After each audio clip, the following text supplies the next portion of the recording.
Hello, today I'm in Audi Q3. In this video I'll show you how to check software update.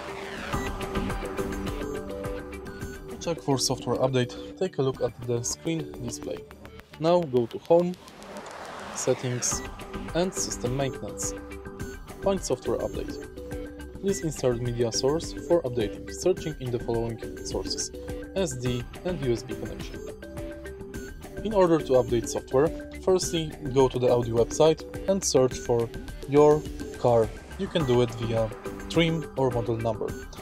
Next, download the latest software update and connect it to USB-C or USB-A port.